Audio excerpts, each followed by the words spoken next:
छोटे शेयर ऊंची छलांग, और हमें काफ़ी सारे दर्शकों के सवाल मिल चुके हैं। मुझे सुपर चैट से ही शुरुआत करनी है। प्रदीप शर्मा जी हैं जिन्होंने सुपर चैट पर अपना सवाल भेजा है। बोल रहे हैं, विवेक सर आपका शो का बड़ा फ़ैन हूं। Thank you so much Pradeep ji. Anshul sir को भी बहुत दुआएं देता हूं। और अंशुल जी आपके लिए कॉम्प्लीमेंट। सर प्रोटीन ई गवर का जो 600 शेयर हैं इनके पास 1600 के प्राइस के, क्या करूं? अगर लॉस बुक करना है तो प्लीज़ कोई दूसरा स्टॉक बता दें जिससे लॉस पूरा रिकवर हो जाए। सब प्रोटीन ई गवर्न ये शेयर है इनके पास 1600 रुपए के प्राइस का। धंधा ही इनका उड़ गया है इसकी वजह से, पैन 2.0 की वजह से। तो स्टॉक मेरे को फिलहाल तो बिल्कुल भी नहीं अच्छा लग रहा है। बट यहाँ पे एग्जिट की सलाह भी नहीं रहेगी। ऐसा नहीं है, कंपनी कुछ ना कुछ तो करेगी, मैनेजमेंट इसको वापस या तो सुधार करेंगे या रेक्टिफाई करेंगे, कुछ भी करेंगे, कुछ तो करेंगे ही। तो यहाँ पे पैनिक में निकलना थोड़ा सा समझदारी नहीं लग रही है। दैट बीइंग सेड, 981 का लो मेजर मतलब वो है। अगर ये टूटा तो फिर दिक्कत होना स्टार्ट हो जाएगी। 990 पे ये चल रहा है। 990 पे एक दूसरा शेयर चल रहा है सर, आपका ही बताया हुआ। मैं थोड़ा सा आपको ही याद दिला देता हूँ। अदानी ग्रीन्स, जिसको आप काफ़ी रिकमेंड करते हैं। अगर सर रेस लगाई जाए कि प्रोटीन ई गवर्न और अदानी ग्रीन की कोई 1600 होगा, तो वो कौन सा पहले होगा? आपको चार्ट पे क्या लगता है? सर पहले तो फिर अदानी ग्रीन ही होगा 1600। प्रोटीन तो मेरे को लग नहीं रहा है, क्योंकि ओवरहेड सप्लाई इतनी ज्यादा हो गई है कि लग नहीं रहा। और अदानी ग्रीन टेक्निकली मेरे को बहुत अच्छा लग रहा था उस दिन। विनीत जी, मतलब विनीत जी फंडामेंटल बहुत कमेंडेबल है उनका।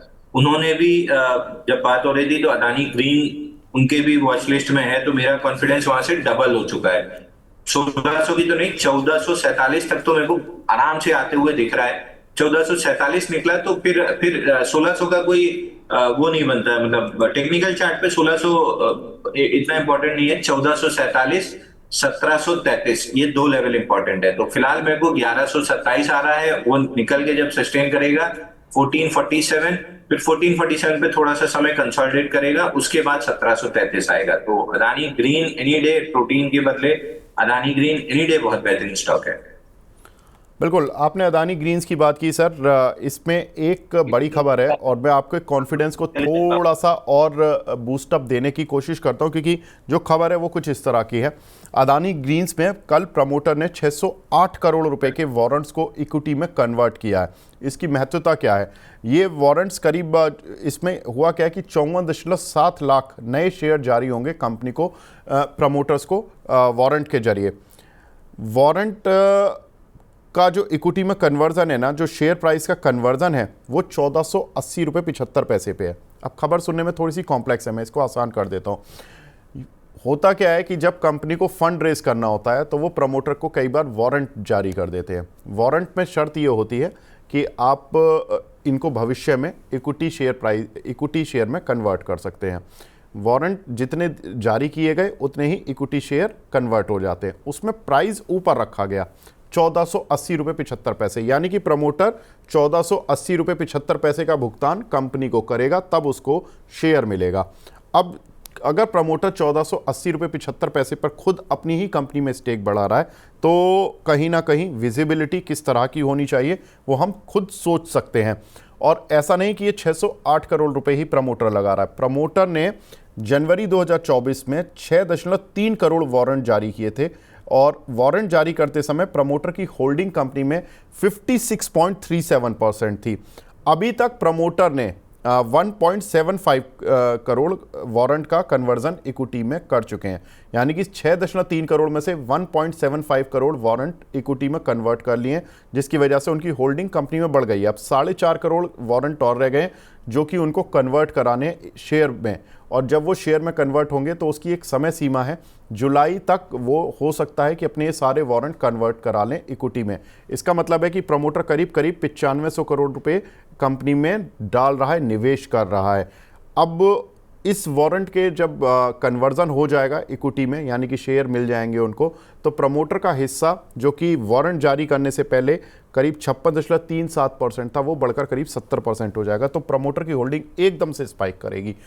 अब अंशुल जी ये बताइए, जब 1480 रुपये पर प्रमोटर बाय कर रहा है और हमारे सामने दो चॉइस हो किसी भी दर्शक के सामने कि एक शेयर है जिसपे कि प्रमोटर का पता नहीं है, ठीक है वो भी रिकवर कर सकता है, आपने सही बात बोली, और एक है जहां पर कि प्रमोटर खुद बाय कर रहा है 1480 रुपये पर, कहां पर आपका वोट जाएगा और फिर आप किस तरह से सोचेंगे? तो देखिए एकदम ऑब्वियस है, आप जिस प्रमोटर को नए सिरे से धंधा खोजना है और करना है, कितना भी काबिल हो, टाइम आपके अगेंस्ट है, कम से कम 2 साल 2.5 साल तो लगाओगे नया धंधा खोजने में, सेटल करने में और उससे इनकम कमाने में। ये तो ऑब्वियस बात है, प्रमोटर कितना भी काबिल हो, कम से कम इतना समय तो लगेगा ही उसको।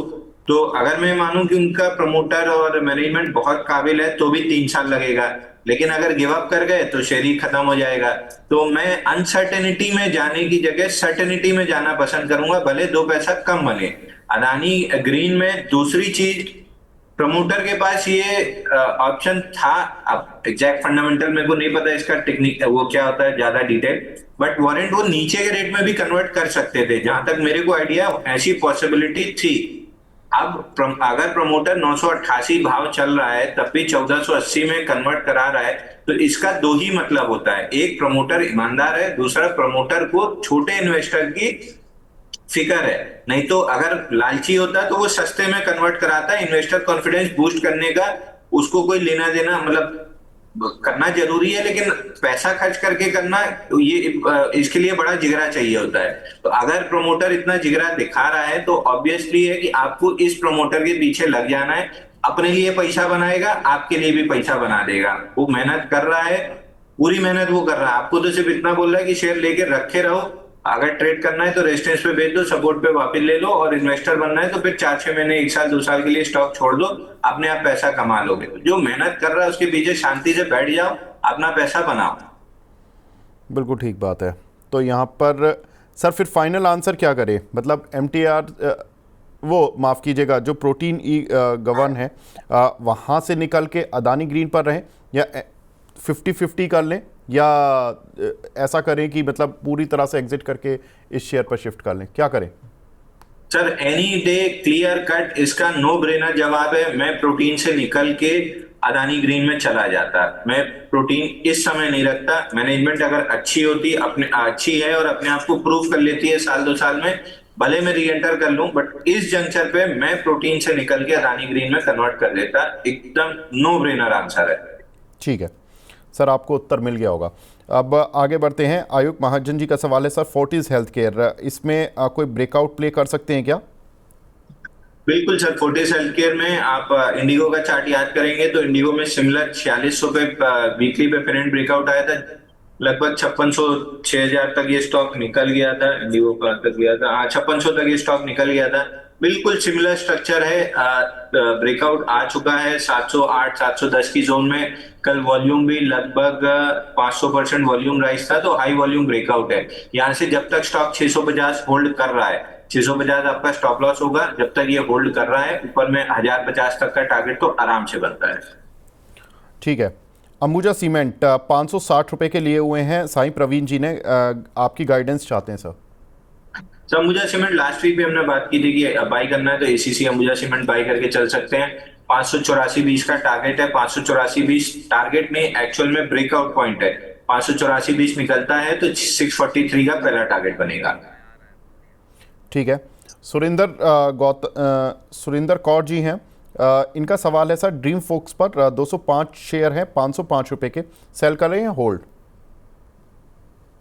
होल्ड करना चाहिए सर, ऊपर में स्टॉक आपको 338 तक मिल जाएगा। 338 पे दोबारा सवाल पूछें, 338 मेजर रेजिस्टेंस है, वहां पे सवाल पूछना चाहिए, क्योंकि 75% जो स्टॉक गिरा है ऊपर से, तो 338 मेजर रेजिस्टेंस बन के उतरेगा। ठीक है। गुड ईयर के 84 शेयर हैं रितेश शाह जी के पास, पूछ रहे हैं कि होल्ड करें या सेल, किस स्टॉक पर मूव करें जहां डिविडेंड भी मिले और कैपिटल ग्रोथ भी मिले 3 साल के लिए, please guide. Sir good year में एक बार थोड़ा बहुत बाउंस बैक बन सकता है ऊपर 1000 1050 तक, बट होल्ड करने लायक स्टॉक दिख नहीं रहा है। तो बेटर है कि कन्वर्ट करके इस समय अगर 1-8 साल का समय देना है तो टाटा टेक में कन्वर्ट कर लें, बड़ा पैसा बनने की उम्मीद है। अब बड़ा कितना बड़ा होगा ये तो जब स्टॉक चलना स्टार्ट करेगा, तब पता चल मतलब चलना तो स्टार्ट कर ही दिया है, बट ये कहाँ अटकेगा उस पर डिपेंड करेगा। जहां भी बड़े वॉल्यूम की सेलिंग दिखने लगेगी वहां एग्जिट करा लेंगे। बट फिलहाल के लिए तो पूरी पूरी पॉसिबिलिटी है कि 980 990 की जोन में, जहाँ पे स्विंग हाइज और 50% रिट्रेसमेंट है, वहां तक स्टॉक जा सकता है। तो लगभग 20-30% की अपसाइड तो बनी जाएगी। या अदानी ग्रीन में कर ले, तो जो 4-6 नाम हम डिस्कस कर रहे हैं उनमें से किसी में भी चले जाए पैसा बन जाएगा। ठीक है। अ, एक सवाल है मयंक वर्मा जी का। Anshul sir, please suggest me which course is good for my brother after 12th in stock market as you like, as like you.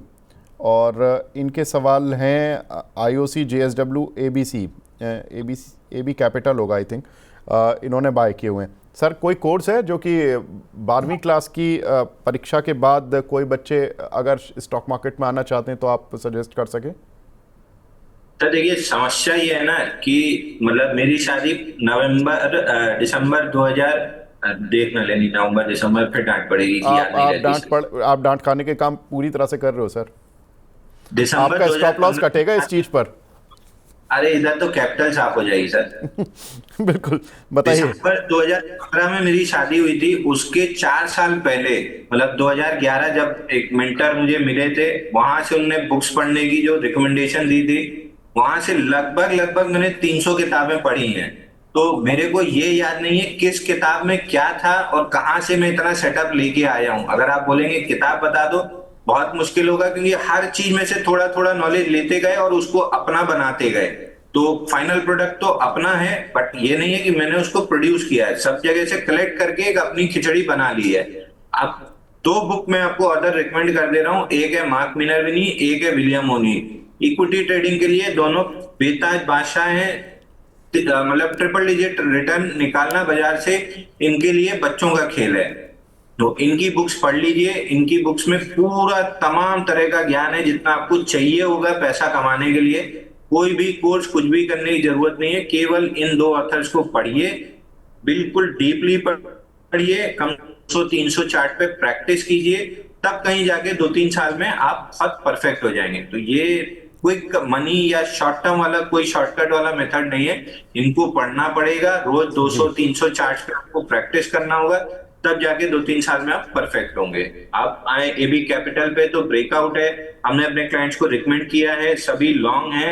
ऊपर में 238 रुपए तक का टारगेट दिख रहा है, प्रिसाइसली बता दे रहा हूँ। वीकली पे स्विंग हाई है 244 का, और एक रेजिस्टेंस बनेगा 238 पे। तो 238 से 244 के बीच में टारगेट आ सकते हैं। हमारे सब क्लाइंट्स इसमें लॉन्ग है, हमने बाय रिकमेंड किया है। IOC अगेन इन्वेस्टर के लिए है, फिलहाल वापस से 145 निकाल रहा है, 149 151 पे अटक सकता है। 151 के ऊपर वापस से 180 186 की रेंज खुल जाएगी। तो दोनों स्टॉक ठीक है, होल्ड करना चाहिए। ठीक है। आगे बढ़ते हैं। कुछ सवाल जो कि दर्शक लगातार पूछे हैं। हरिओम जी काफ़ी देर से पूछे हैं, परेशान भी हैं, कह रहे हैं सर 4 दिन से मेरा सवाल इरकॉन पर है, व्यू मांग रहा हूँ, 201 से 180 पर आ गया, कृपया आप क्वेश्चन ले लीजिए। सर शॉर्ट टर्म का व्यू दिलवा दीजिए, क्या रहेगा सर शॉर्ट टर्म पर व्यू?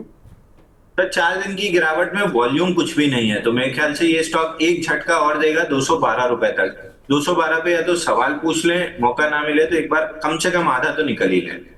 ठीक है। 2000 से ज़्यादा लोग अब देख रहे हैं, तो अंशुल जी नया हाई लगवा रहे हैं आज? लग जाएगा सर।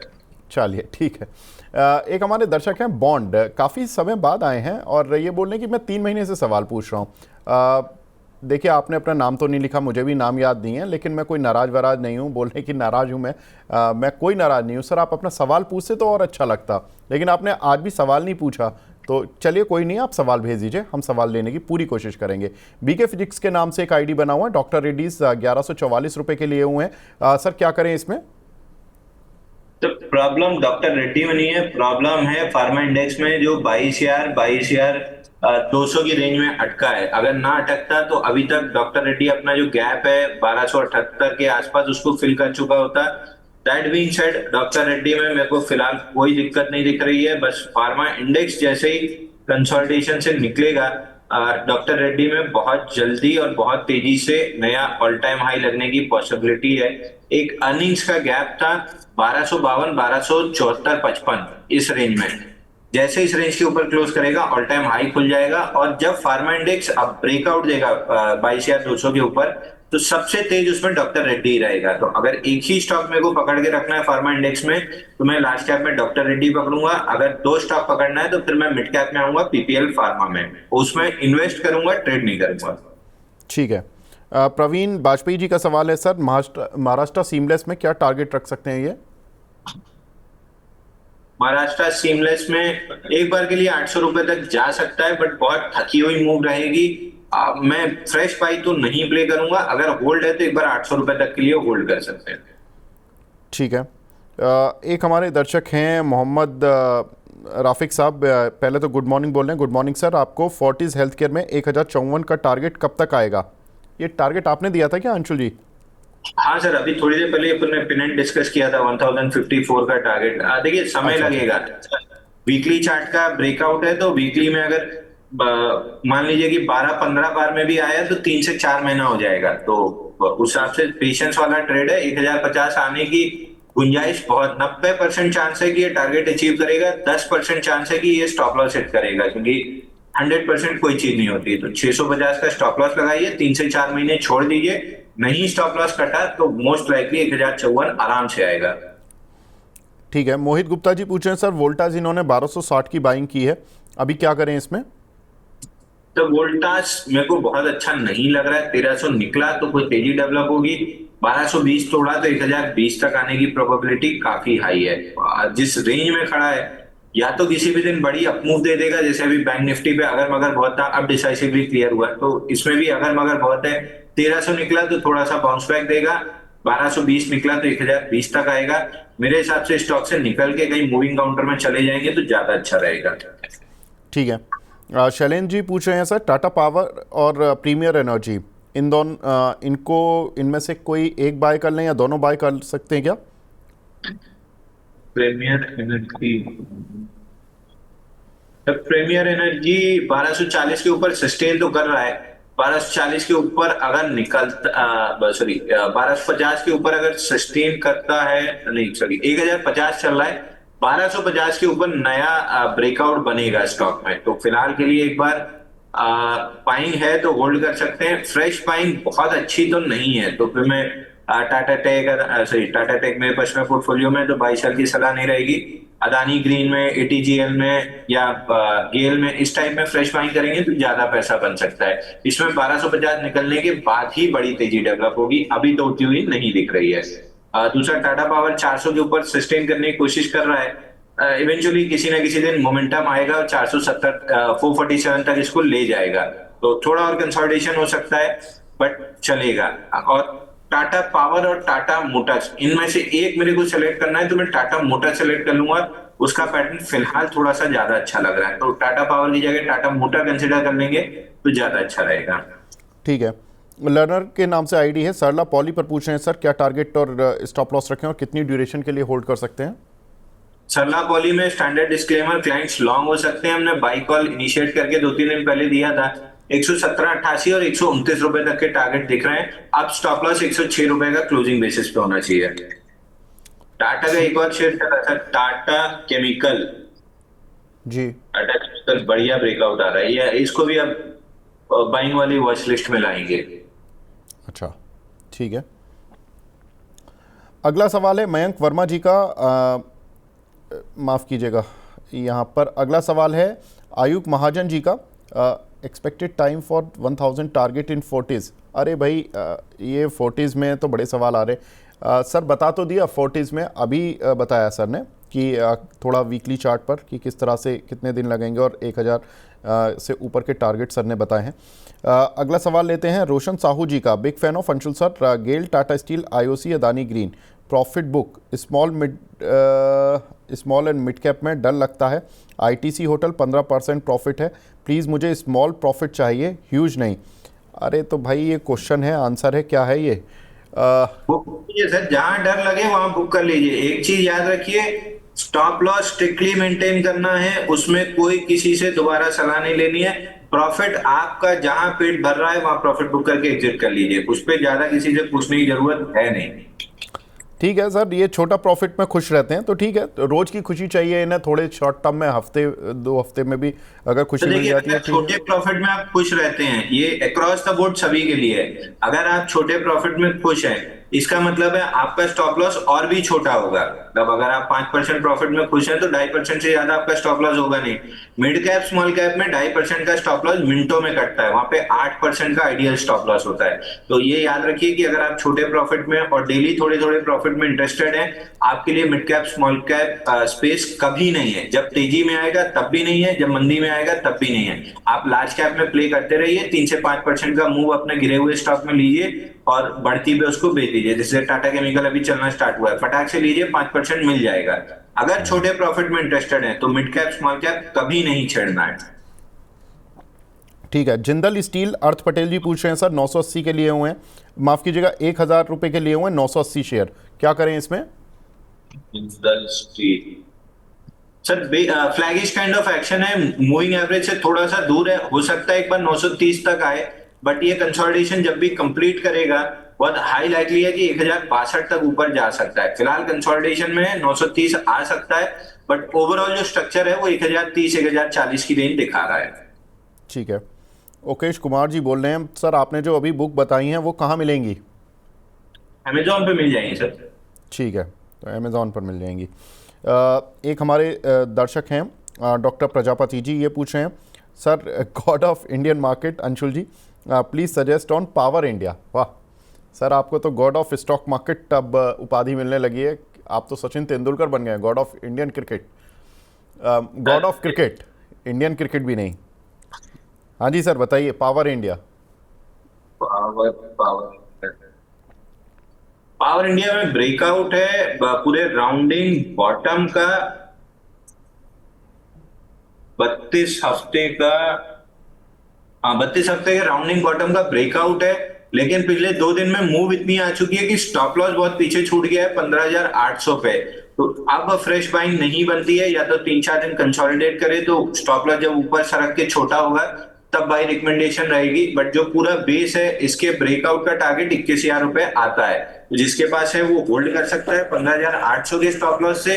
जिसके पास नहीं है, थोड़ा सा 4-5 दिन के कंसोलिडेशन का वेट कीजिए, तब स्टॉप लॉस ऊपर सरकेगा तब फ्रेश बाय रिकमेंड करेंगे। ठीक है।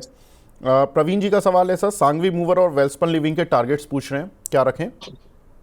सांगवी मूवर ये पुराना विनर था सर। देखिए, बाइंग क्लाइमेक्स हुआ उसके बाद से कंप्लीटली, मतलब इस स्टॉक की जो ठुकाई चालू हुई है 41 हफ्ते में 72% स्टॉक की पिटाई हुई है। अभी करंटली बाउंस बैक मोड में है, बहुत खींचा तो 376 तक आ सकता है, बट मेरे को लग नहीं रहा कि ये बहुत स्मूथ राइड रहेगी। बाइंग क्लाइमेक्स के बाद जब स्टॉक गिर जाता है उसके बाद से रिजल्ट भी 2-4 खराब आते हैं, ये एक जनरल ट्रेंड रहा है। अब इसमें ये होगा या नहीं होगा पता नहीं, बट ऐसा ट्रेंड रहा है जनरली। तो स्टॉक ठीक तो नहीं लग रहा है। आपकी जगह मैं होता, मैं निकल के कहीं अच्छे काउंटर में शिफ्ट कर लिया होता, क्योंकि प्रोबेबिलिटी बहुत लो है ऊपर जाने की, नीचे जाने की प्रोबेबिलिटी बहुत हाई है सांगवी मूवर्स में। मैं निकल जाता तुरंत स्टॉक से। ठीक है। दूसरा काउंटर सर वेल्सपन लिविंग, इसमें क्या करें? वेल्सपन लिविंग में बाई दिए थे ना sir. Standard living Welspun living में बाई कॉल इनिशिएट करके दिया है क्लाइंट्स को। यहाँ पे एक डबल बॉटम का, और डेली चार्ट पे देखेंगे तो 35 और 8 42 दिन का डबल बॉटम का ब्रेकआउट आया था, उसको रीटेस्ट भी कर लिया 142 पे, और अप मूव स्टार्ट हुई है। पूरे फॉल का 50% रिट्रेसमेंट 159 पे है। ये थोड़ा बड़ा रेजिस्टेंस होगा, तो जो यहां से लिया है 159 पे बुक कर ले। 159 पे अगर दोबारा कंसोलिडेशन बनी, कोई रिजेक्शन नहीं बना और साइडवेज कंसोलिडेशन बनी, तो दोबारा बाई करेंगे 180 तक के लिए, बट फिलहाल 159 तक के लिए लॉन्ग रह सकते हैं। ठीक है। अगला सवाल है हमारे पास बीडीएल का, भारत डायनेमिक्स पर, संजीत डे जी का। सर इस पर क्या राय है आपकी? सर स्टॉप लॉस लगा के ट्रेल कीजिए। फिलहाल एग्रेसिव स्टॉप लॉस 1780 का है, 1700 उसमें 20 रुपए बफर दे लीजिए। 1760 के ट्रेलिंग स्टॉप लॉस से होल्ड कीजिए।